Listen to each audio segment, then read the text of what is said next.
Fala galera, professor Tova aqui com vocês para mais uma aula de interpretação textual e o assunto da aula de hoje é variantes linguísticas. Vamos ver o que é esse assunto e suas particularidades, então vem comigo.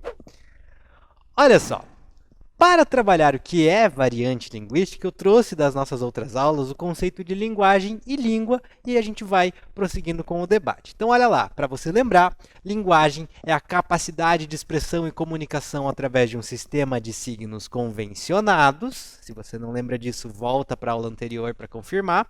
E língua, um sistema de signos que podem ser transcritos graficamente, comum a um povo, uma nação, uma cultura e que constitui seu instrumento de comunicação. Eu quero chamar atenção para o conceito do que é língua. Tá? Então, olha só, a língua tem que ser comum a um povo, uma nação, uma cultura e tem que ser um instrumento de comunicação entre os falantes. Né? Então, quando a gente pensa no mundo como um todo, eu posso dividir o mundo, as suas diferentes nações, baseado na língua em que os habitantes falam.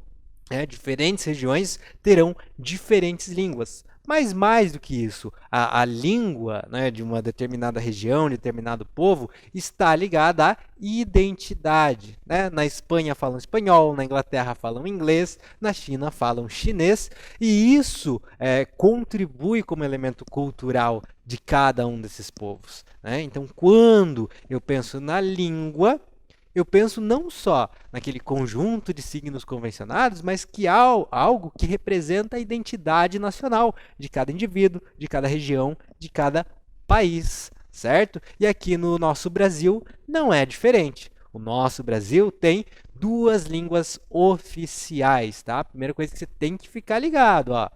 A língua portuguesa, lá dos nossos queridos colonizadores, né? Os portugueses, vem de Portugal. A nossa língua oficial escrita, e nós temos a Libras, que também é uma língua oficial do Brasil, a língua brasileira de sinais, ok? Mas o que é importante de todos esses conceitos você saber? Pensa comigo. A língua é algo que vai identificar a nacionalidade e a cultura de um povo, certo? Todos os países lusófonos que falam a língua portuguesa vão ter traços em comum. Mas concorda que, para garantir que exista uniformidade em todo o território nacional, que todos falem o mesmo português, eu vou precisar criar algumas regras, já que esse é um instrumento, já que se você entrar na Constituição, existe lá escrito que a língua oficial do Brasil é a língua portuguesa. Então, aí eu vou ter o que se chama de norma. Norma padrão, norma culta e norma gramatical, para evitar que cada um escreva do jeito que quiser, cada um fale do jeito que quiser, e aí daqui a pouco ninguém se entenda, certo? Então eu preciso que um documento oficial escrito no Brasil há 50 anos atrás seja entendido por quem está aqui no Brasil hoje em dia. E aí, para garantir que eles estejam em uniformidade, eu crio as minhas normas. Norma padrão, que é as regras gramaticais, né? Norma culta, norma gramatical, tudo nome para a mesma coisa. Conjunto de regras que garante a uniformidade da língua para que exista essa formação da identidade, para que todo mundo que está nesse território siga as mesmas regras, ou seja, fale a mesma língua, que é a nossa língua portuguesa. Acontece que ter essas normas e regras gera para nós situações de certo e errado. Como assim? Se você escreve algo que não está em conformidade com a nomenclatura gramatical brasileira, com as regras, né, ditas pelos estudiosos, você está errado. E é aquilo que a gente aprende na escola, inclusive, né? Conforme a gente vai aprendendo as regras de português, fala, não, isso está errado, isso está errado, isso está errado. Só que será que falar certo é falar dentro das normas? Eu trouxe um texto para exemplificar essa reflexão. Vem comigo.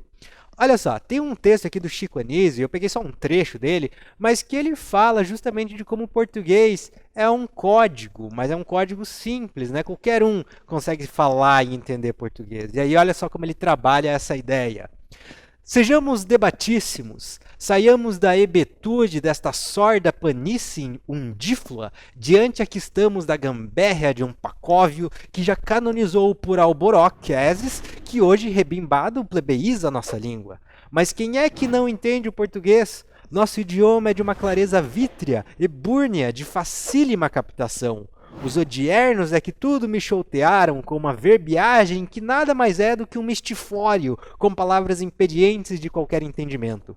Falei simples, como eu falei do pródromo desta parlando, usando os verbetes que usaria uma criança ainda pulcra, e não haverá apodos. Olha só, tudo certo, né? Tudo certo, de acordo com a norma gramatical, inclusive um vocabulário muito rico. E quem é que entendeu o que ele quis dizer? E aí vem o estudo da língua portuguesa por uma outra óptica, em que nós temos até o conceito do nosso conjunto de regras, das normas que direcionam o nosso país para que sejamos uma unidade, para que tenhamos uma uniformidade de identidade, mas a gente não precisa pensar nisso entre certo e errado. Tá? A gente vai pensar na nossa língua pelo seguinte, às vezes você pode falar tudo certinho, como foi o texto do Chico Anísio, mas ninguém te entender. E aí a gente está falando então de adequado e inadequado. É errado falar truce, fumo e vortemo? É errado. Mas existem contextos em que isso pode ser adequado? Sim, desde que o quê? O propósito da língua não é um instrumento de comunicação, se a comunicação foi efetiva, tá tudo ok. Quando que eu preciso me atentar a 100% das regras, das normas e da gramática? Quando eu estou num contexto de formalidade. Aí eu vou me adequar à formalidade e vou prestar atenção a todas as regras. Mas num contexto informal, como é o nosso dia a dia, como é uma conversa com um amigo, tem algum problema, existe algo de inadequado em talvez falar um pouquinho errado, segundo as regras, mas conseguindo estabelecer a comunicação normalmente, problema nenhum. Então aí a gente percebe que a ideia de certo ou errado, que a gente já muda a terminologia para adequado e inadequado, é o contexto comunicativo. E não precisa ir longe, né? Você pega o texto do Chico Anísio, em que está tudo certo segundo a gramática normativa, mas ele está ali no contexto inadequado, porque não consegue estabelecer a compreensão com os ouvintes que estão recebendo esse texto. E aí pode ter algo certo e inadequado. A gente tem que prestar atenção a esta situação quando a gente pensa na língua portuguesa. Mas mais do que isso, a gente tem que entender que se existe uma norma para garantir que todo mundo siga as mesmas regras, fale da mesma maneira, tenha o mesmo sistema de signos, né, aqueles códigos e tudo mais, é porque existe o movimento contrário. Existe uma tendência de fugir da regra. Por quê? Porque a língua é um processo comunicativo e a comunicação é algo dinâmico. Você deve ter, talvez, aquele melhor amigo ou melhor amiga com quem você conversa direto. E vocês convivem tanto que vocês acabam tendo um vocabulário próprio, gírias, piadas internas. Já pensou se todo mundo acabasse desviando sua linguagem para isso, para se comunicar só com o seu círculo de amigos mais próximo? E aí a linguagem ia sofrer diferença, até que ninguém mais ia se entender. Então é importante, para que todo mundo se entenda, a norma culta, a regra do país inteiro. Só que a gente entende, a gente sabe que é natural que exista também uma variação da língua. É o que a gente chama de variação linguística. Então olha o conceito aqui comigo. A variação linguística consiste num fenômeno que reúne diversas manifestações faladas ou escritas dos usuários de uma mesma língua. Além disso, a ocorrência dela depende do fato de as palavras e expressões terem uma afinidade semântica, ou seja, estabelecerem uma relação de sentido bastante próxima, apesar de distinguirem-se no que toca ao aspecto fonético, fonológico, lexical ou sintático, né? Então, quando eu te dei aquele exemplo ali do truce, por que o truce consegue ser entendido? Porque ele é muito próximo do trouxe. Inclusive, é difícil você pensar em outra palavra da língua portuguesa que possa ser representada pelo truce, que não seja trouxe. Então, é uma variante em que eu tive uma alteração no aspecto fonético e fonológico, né? Mas a compreensão se manteve. Aí eu tive, então, essa variação. Essas pequenas alterações na fala em relação ao que é original, em relação àquilo que é a norma.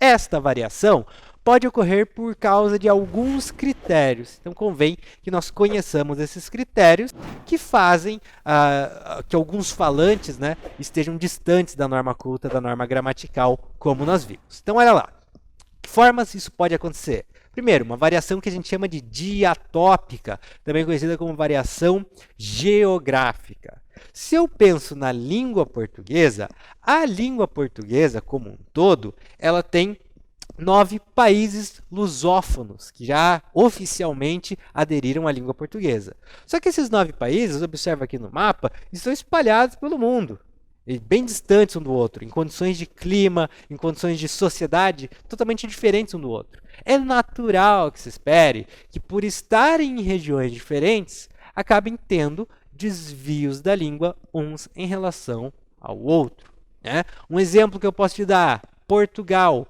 Como é que se fala isso aqui, ó, em Portugal? Ecrã. Ecrã. Aquilo que no Brasil a gente chama de tela. Qual que é a diferença entre tela e ecrã? O lugar dos falantes. Por histórica, né, por uma questão histórica, por uma questão de construção da língua, lá se adotou um termo, aqui se adotou outro. Tem uma infinidade de palavras que segue essa ideia. E o Brasil, por sua extensão, você deve conhecer, dentro do Brasil também eu tenho essas variações diatópicas, essas variações regionais, que pode partir tanto da maneira em que eu vou pronunciar uma palavra. Por exemplo, como que você fala fotocópia? Fotocópia tem um apelido, né? Esse apelido pode ser Xerox ou Xerox. Depende de onde você está, é a maneira que se convencionou falar a palavra. No Rio de Janeiro eu sei que são Xerox. Aqui em Santa Catarina, Xerox.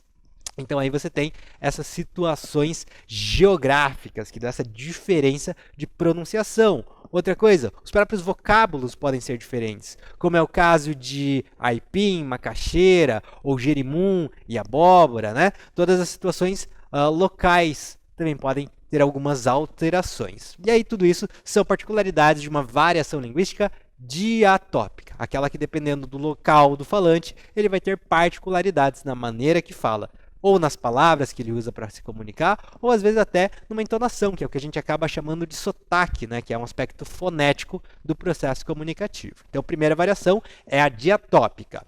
Vamos lá, outro critério que gera variação na linguagem, a variação diacrônica, cronos, tempo, então também chamada de variação histórica, tá? Aí você vai ter vários exemplos que eu separei aqui para você, em como ao longo do tempo as pessoas vão mudando a sua forma de falar. É o caso, por exemplo, de situações ortográficas, como farmácia, que antes era escrita com PH e hoje é com F. Como é o caso da palavra ideia, antigamente acentuada no E, hoje em dia não mais. É o caso do vocábulo pronome de tratamento, vossa mercê, que com o tempo mudou para vós mercê, que hoje em dia se fala você, em algumas regiões se fala se, em algumas regiões nem se fala. E é o caso, inclusive, do significado, aspecto semântico, como é o caso de palavras como piscina, digital e carregador. Olha só, piscina, a palavra originalmente significa onde estão os peixes, vem do grego pisces, né? Agora, hoje em dia, piscina não é onde você coloca os peixes você deixa no aquário. A piscina é onde você vai lá ter o seu momento de lazer, né? Digital, tudo que é referente a dedos, o uso dos dedos. Só que hoje em dia, digital está ligado a tecnologia. Carregador é aquela profissão de quem carregava. Hoje em dia está associado a fornecer energia elétrica a um equipamento. Então, o contexto em que se vive também pode gerar essas alterações de significado e de escrita, que geram, então, o que eu chamo de variação diacrônica. A variação que ocorre ao longo dos tempos. Você já ouviu alguém falar que uma coisa era supimpa? É uma gíria, né? Uma gíria usada antigamente para dizer algo que é muito bom, é massa, é legal, é top. Né? Então, todas essas alterações também fazem parte da nossa variação histórica. Vamos para mais uma para conhecer essas particularidades. Tem uma variação que se chama diastrática, tem a ver com o grupo social em que você está inserido. Tá? Pode ser um extrato social, por isso diastrática, né? E aí eu trouxe algumas frases de exemplo para você ter noção. Aqui eu estou falando de pessoas que vivem na mesma região, vivem no mesmo tempo, então não é uma variação geográfica nem histórica, mas olha só, Eu tenho aqui uma frase. Estava codando em linguagem de baixo nível. Estava falando palavrão, era isso? Não. Ó, essa frase é de um contexto de programadores, né, de programas de computador, né, e tudo mais. Dentro da linguagem de programação, quando eu falo que uma linguagem é de baixo nível, tem a ver com a relação daquele código e a unidade de processamento. Mas isso é algo, esse conceito, essa semântica, específica de um grupo. Então, é uma variante diastrática ou de grupo social. Olha um outro exemplo. Ele já é noob, ainda pega um char nerfado. O uso dessas expressões, esses estrangeirismos, noob, char, né? E esse neologismo nerfado, tudo isso também é particular de um grupo, o grupo dos gamers, né? Aquelas pessoas que gostam muito de jogar jogos online, e aí tem toda essa terminologia própria, também variação diastrática. E uma frase que eu particularmente gosto muito para refletir sobre o que significa uma variação diastrática, olha esse terceiro exemplo. Vamos discutir a publicidade do nosso cliente. Toba, a que grupo pertence essa frase? Justamente, dependendo do grupo ao qual eu designar essa frase, mudar esse contexto de grupo social, eu posso mudar o seu significado. Por quê?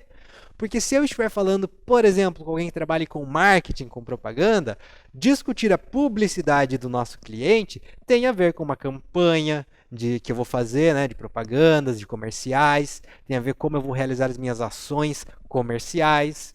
Então essa seria a publicidade dele, a propaganda. Agora, se eu coloco essa frase num contexto jurídico, talvez entre advogados, quando eles estão discutindo a publicidade do nosso cliente, é o quanto o cliente vai vir a público, vai ser de conhecimento geral. Então, olha só, a mesma frase, em que uma palavra muda o seu significado dependendo em qual grupo social ela está inserida. Aí eu tenho uma variação linguística diastrática. Ok? Vamos ver mais uma? Eu tenho aqui uma que se chama diafásica. Diafásica é da fase que você está passando, do momento, do contexto. Quer ver um exemplo? Trouxe esse diálogo aí, que vem de um livro para falar sobre isso.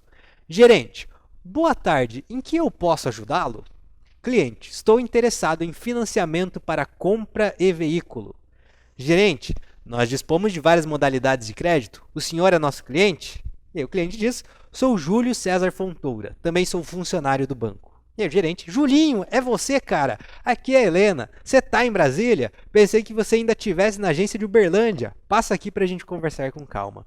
Perceba como a maneira e as expressões utilizadas mudaram completamente quando a gerente descobriu que o cliente não era um cliente qualquer, era um cliente íntimo. Então, mudar o contexto, a maneira que você fala com os seus amigos é diferente da maneira que você fala com os seus pais, que é diferente da maneira que você fala com o seu professor, porque está mudando o contexto comunicativo. A gente saiu de uma situação formal, uma conversa entre gerente e cliente, para um contexto informal, entre o gerente e o seu amigo, seu colega, conhecido, próximo. Então, aí eu tenho uma variação, uma mudança na linguagem, e essa variação decorre da fase, do contexto. Então, é uma variante diafásica. Fechou?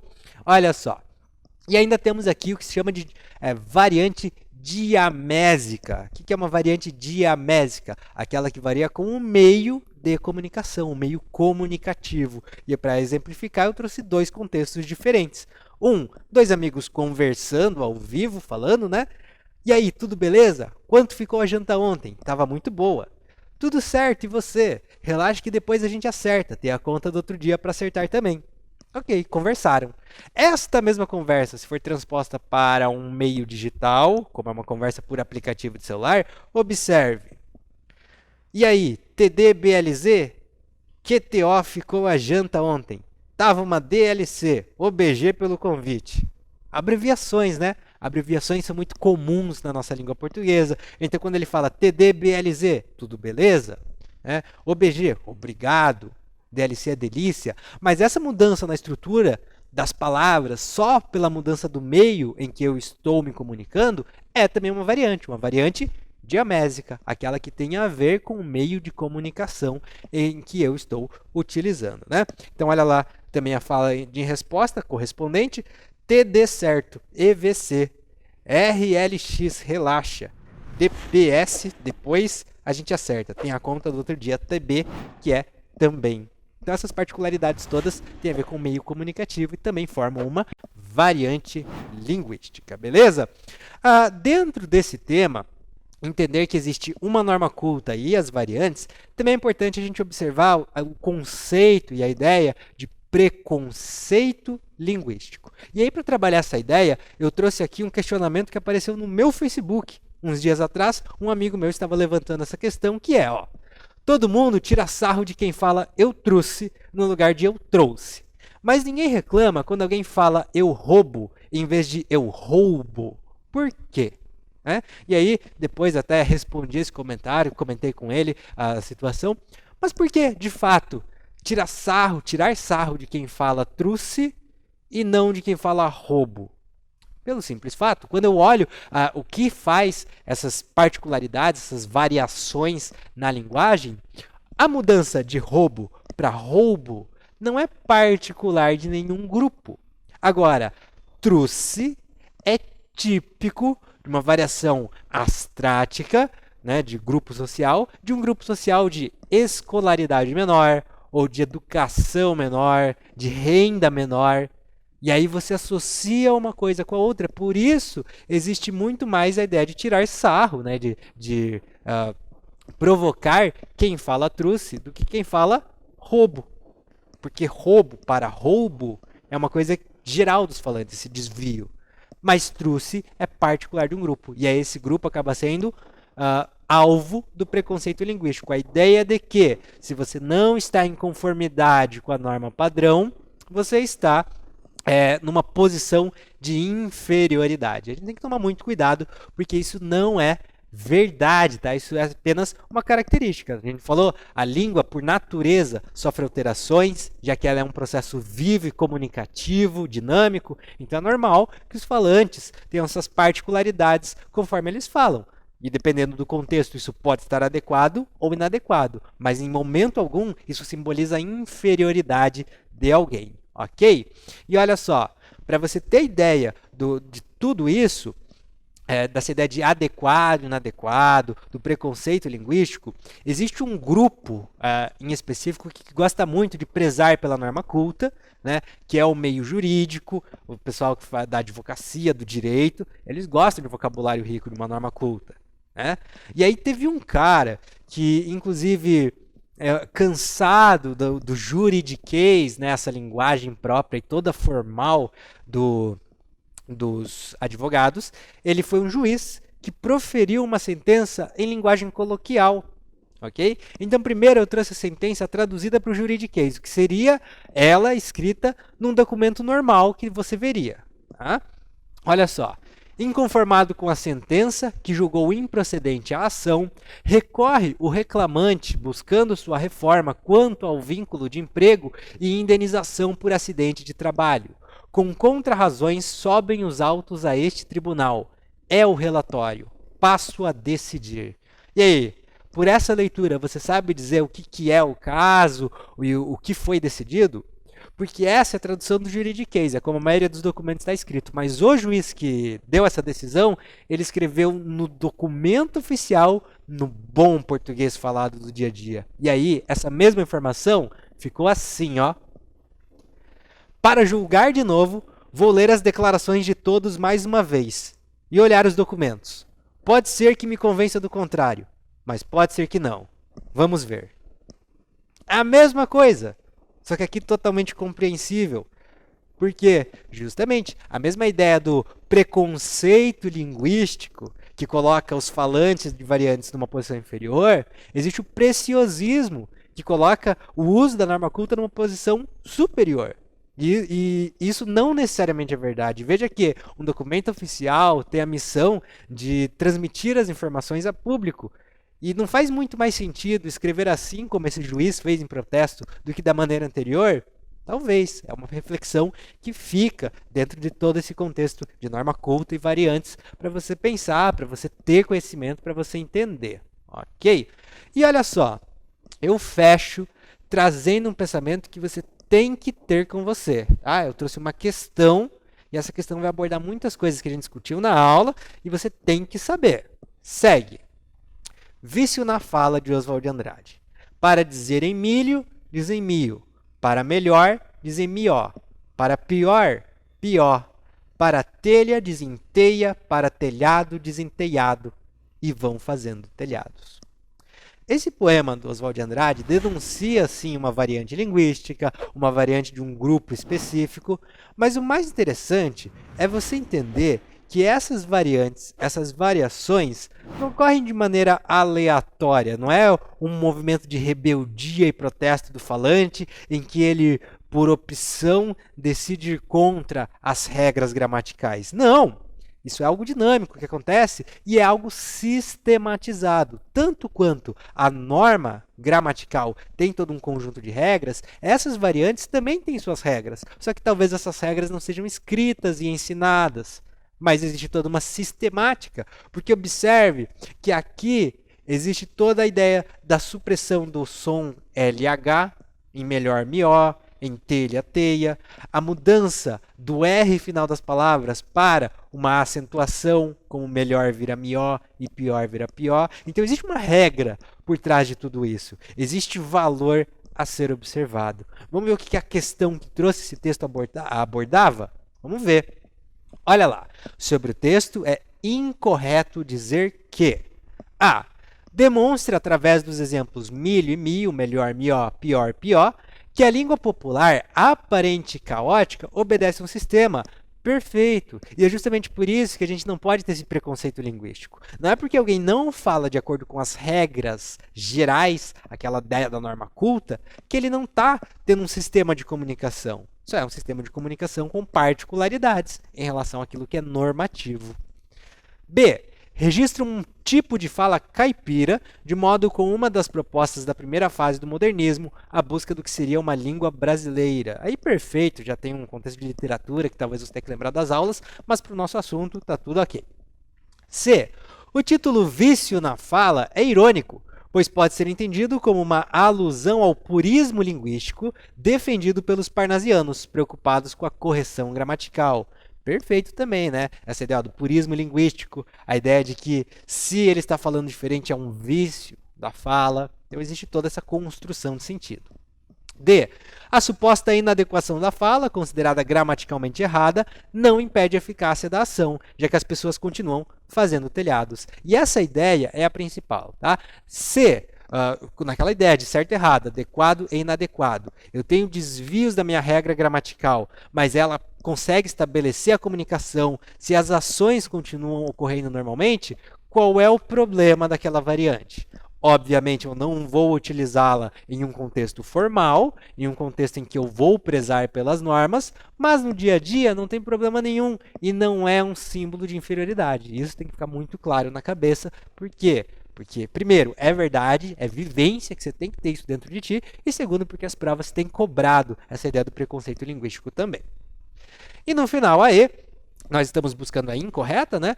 Verso sobre a ineficiência dos primeiros colonos no Brasil, incapazes até de comunicação. Aí nada a ver, viajou, e esse era o nosso gabarito, a letra E.